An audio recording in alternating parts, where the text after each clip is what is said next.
right, good morning, everyone. President of the organization, Chris Larson. It is now my pleasure to declare open the membership meeting of the 105th meeting of the AAVSO. Now I'd like to introduce our director. Oh, who's for? Gary? Gary Walker, our secretary, will now be giving reports.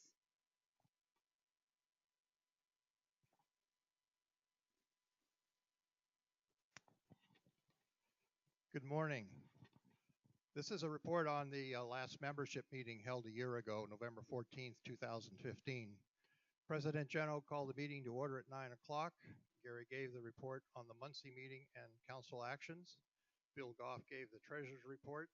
He reported receipts of $1.3 million and disbursements of $1.31 million and disbursements of $1.30 million, which corresponded to a 748K draw on the investments. Current investments, including the endowment, at that time were 12.5. Stella gave her second director's report and first annual report.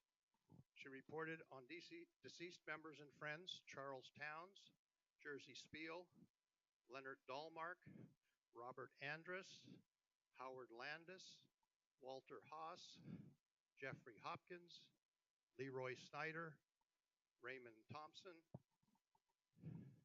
Joe Correa, and Kevin Paxson. The membership stood for a moment of silence. Stella highlighted the number of observations, the frequency of downloads, 4 NOVA campaigns, VSX updates, Spanish and Greek translations of the CCD manual, the Visual Observing Manual, and the DSLR manuals. The director also reported on conference highlights from the Mount St. John's 50th anniversary, Arlo Fest, the golden age of CVs, and related objects. This included nearly half of the papers presented with AAVSO light curves. Joyce Guzik, Aaron Price, Richard Sabo, and Bill Stein were elected to council. Chris Larson read the awards for the International Year of Light. We broke for lunch and reconvened at 2 o'clock for the second scientific paper session, chaired by Katrianne Kohlenberg. Papers were given by Joe Patterson, Dave Turner, and Arnie Hendon. The meeting was adjourned at 5 p.m. Questions on that? Okay.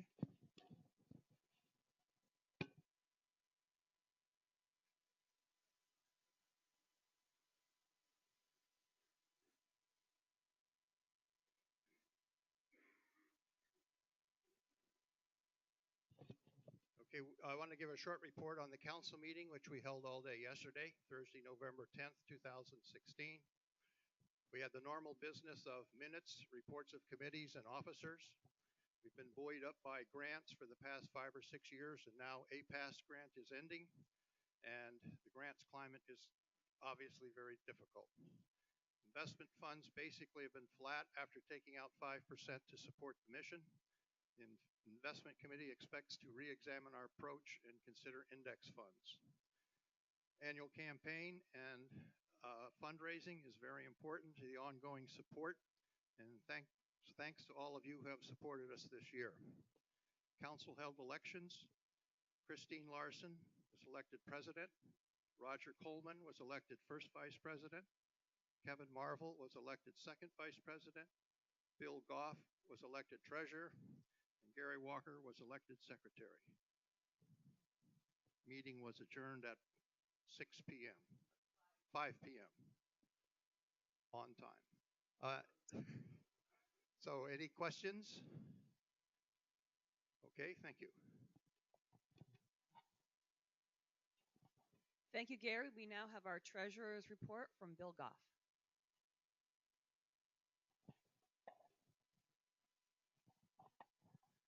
Okay, good morning, everybody. I'm going to try and keep this short. I know this is not the fun part, but I want to first of all walk you through a little bit about what the budget for the coming or the current year is going to be, 16, 17, just to kind of hit some of the... Okay, anyway, so I want to show you, first of all, where we expect the receipts to come into us. We're projecting about $76,000 in membership dues. About 10% of this is sustaining dues. Um, and we appreciate that because all those monies, I hope you'll see, really help the organization. Um, Whoopsie. Okay, operations and contributions, we're projecting about 140,000 in the coming year. Temporarily restricted, these are monies that come to us that are restricted by either purpose or by time. They have to be spent in a certain amount of time, or they have to be spent on a particular project of some sort. We're projecting about 5,000 in the coming year. Grants, this number 68,000, as many of you may remember, this is a pretty small number compared to some of our prior years, as Gary mentioned. Sometimes this number was 4 or 5 times as big. And grants, of course, have got a problem in that not only do you have money that comes into your organization, but you're also spending time servicing the purpose of that grant, which may not directly relate to membership services. So sometimes the grants are a mixed bag of things. Um, Boy.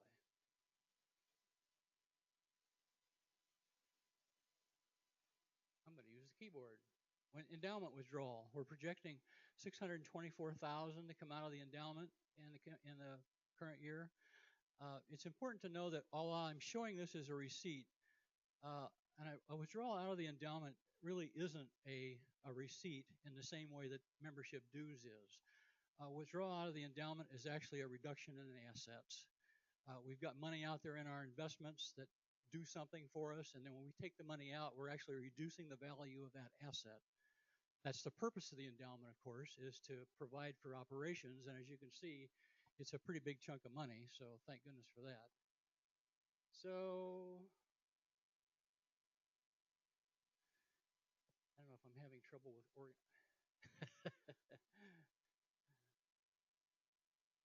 Okay. The clicker is not clicking. At least for me, it's not.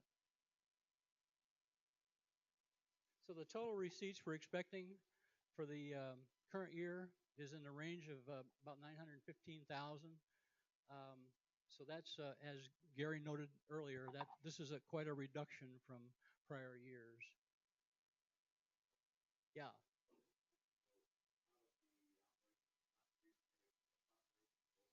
Yeah, the operations and contributions, that includes the annual campaign, which I should mention, that's becomes a pretty good big part of our receipts. So yes, those contributions you make to the annual campaign show up in that line, and that's a big part of our operations, and we appreciate all that you can do to help us in that area. Okay, on disbursement side, these are the monies going out of the organization. Staff cost, like all organizations, this is our biggest expense, and this number is also down somewhat. Building and utilities, we expect about 31,000 to go out in maintaining the building and paying the utilities. General operations, this is office expense, everything from copier paper to paying the utility or paying the general operations of the building. Technical operations, there it jumped a bunch.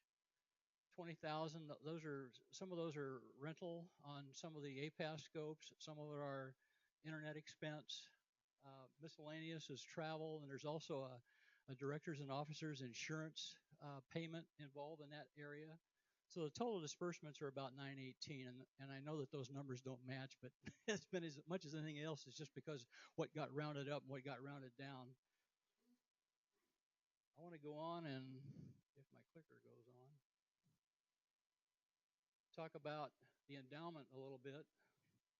Yeah, I'm going to use the clicker here. Okay, I'm going to take you back 1 year, look at prior year, 15 to 16, and we're going to talk about how some of the donations that have come into the organization, annual campaign, and donations in general. In the prior year, we had about 55,000 come into the organization. We had about 29,000 come in for AAVSO.net. Most of this was one donation from one person. The money hasn't been used yet. It's probably going to be used in the coming year. We had about $500 come into the building fund, and we all know that the building is an old building, and it turns out it needs a lot of help. We're having to spend some money this year in maintaining some of the internal systems like the HVAC and the plumbing, and some of the remnants of the snowfall from 2 years ago are still out there. We're still having to do some repairs on that. So contributions to the building fund are appreciated. The solar fund received about 1,900 in the prior year. Scholarship fund was about 4,200. The Maddie fund picked up about 2,300. The Mayall fund picked up a very generous donation, again from one donor, that brought it up 10,000 in the prior year. So now I want to go ahead and talk about the endowment. And as Gary said, the current face value of the endowment is about $12.4 million.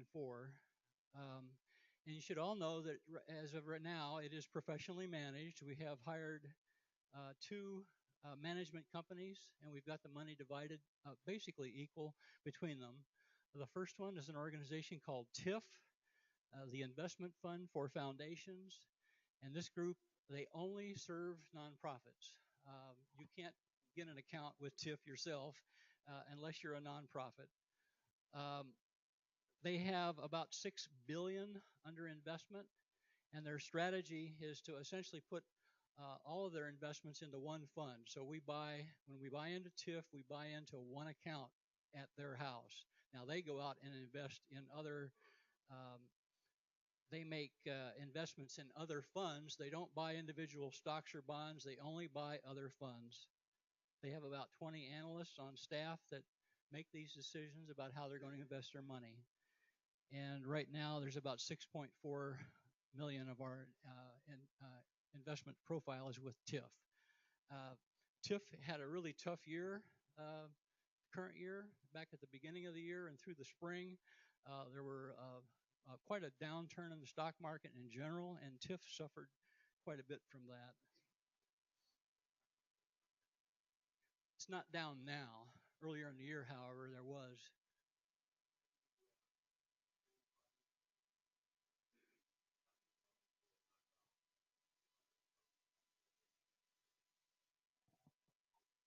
Yeah, those are things that the investment committee has decided long before I became treasurer, so I can't answer your question directly, Dick. Gary, would you like to?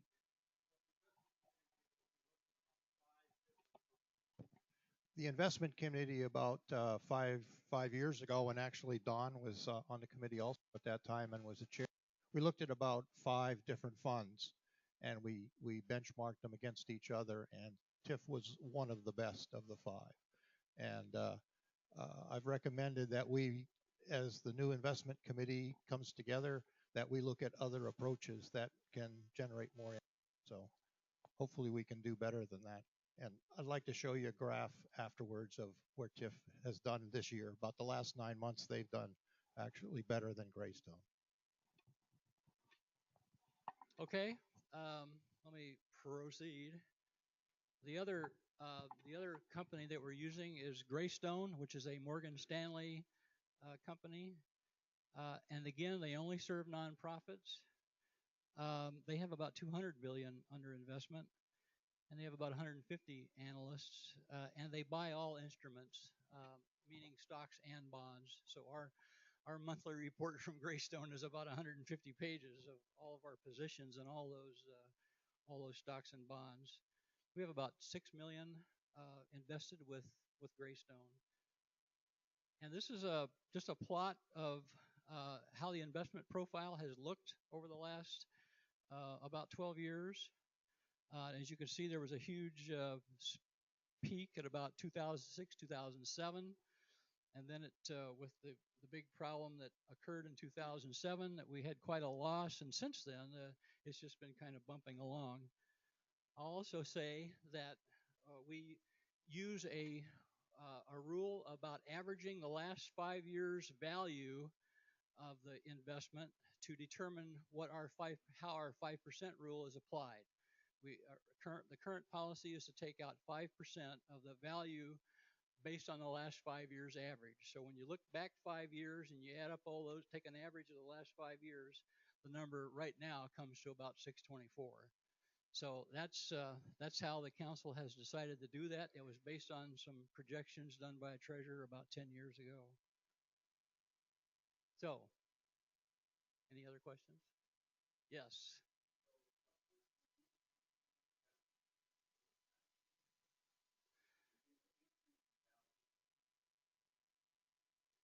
It's just about what I showed is what we're taking out. The reality is it hasn't grown in the last year.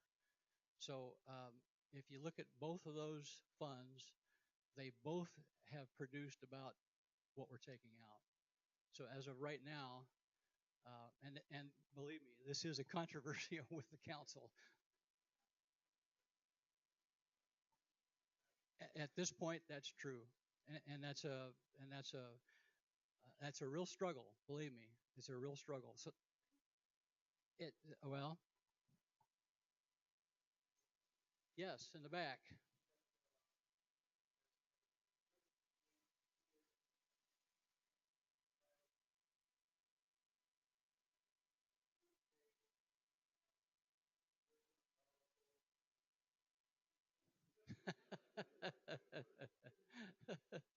Maybe Gary would like to answer that. We don't.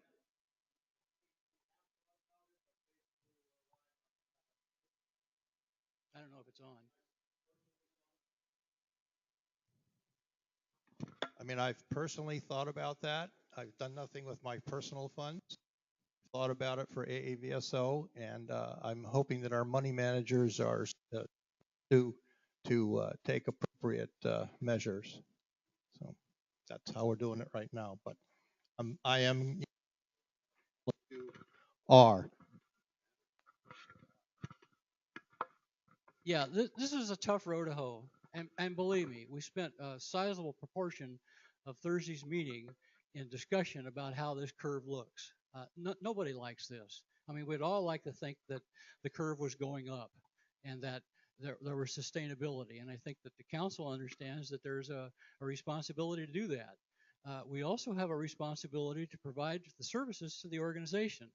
And if we're not moving forward on projects that I know Stella is going to be talking about, how do we strike that balance?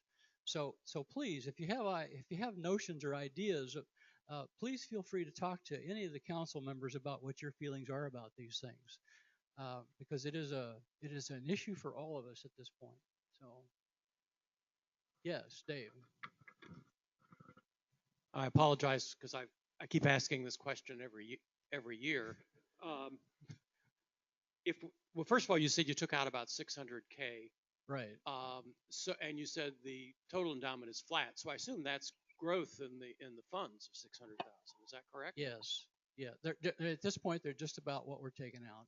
I think what would be helpful for all of us is to have a sense of what is invested in equities, what is invested in fixed income securities, and what has been the annual growth or change in percent per year in both of those, and we don't get those answers.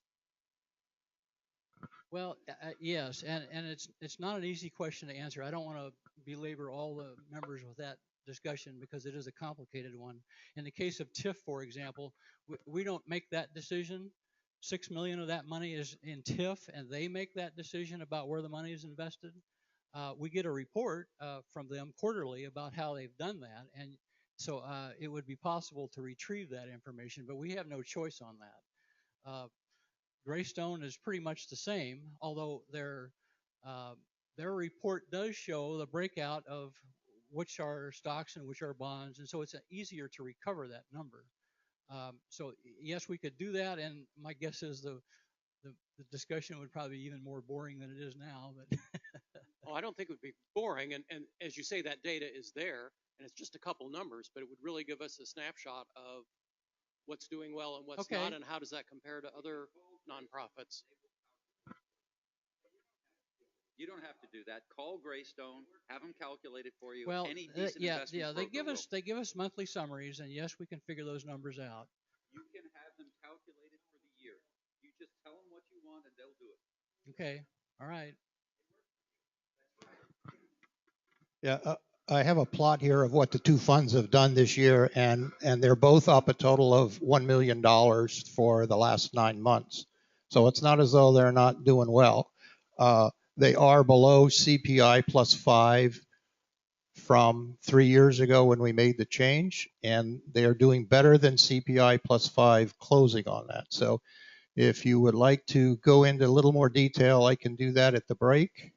And the other thing that I'd like to mention is that council did approve this year, and I was remiss for not bringing this up, that non-council members can serve on certain committees. And the investment committee is one specifically that we requested that non-council members be allowed to serve on. So if you have investment expertise and want to serve on the investment committee, please speak to either Chris or Stella or Bill or myself, and we would welcome your help. Thank you. Okay, any other questions? Thank you.